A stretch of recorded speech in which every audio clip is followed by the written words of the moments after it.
Liceul Teoretic Sebiș.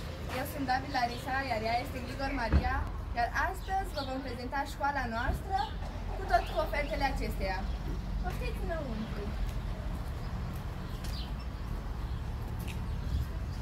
Liceul Teoretic Sebiș este o șansă pentru viitor, deoarece, fără educație, viitor nu există.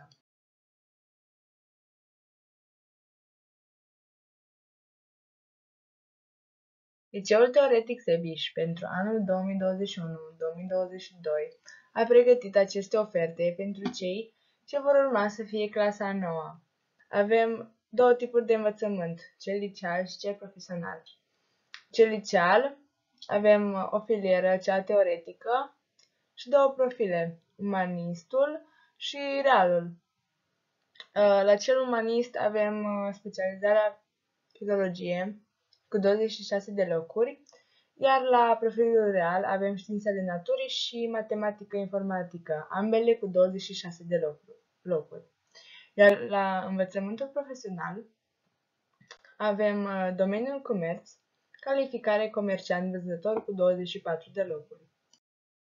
Servicii oferite de către liceul nostru: consiliere psihopedagogică, elevi, cadre didactice și părinți, servirea mesei la cantină, microbuzul școlii pentru elevii navetiști, asistența medicală, conectarea la internet, mijloace de multiplicare și videoproiecție.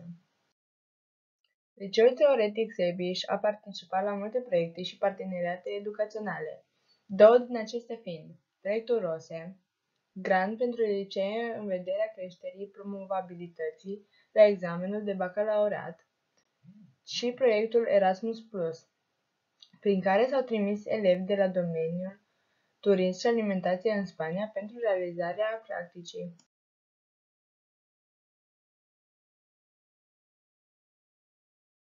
După cum puteți vedea, în Liceul Teoretic Sebiș se pune accentul și pe viziunea artistică a elevilor.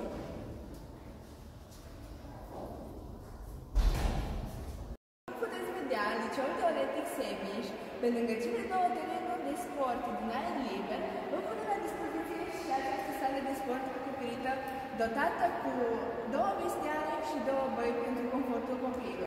Asta este biblioteca noastră, iar pe aceste rafturi se regăsesc numeroase cărți de care se bucură toți elevii acestei școli.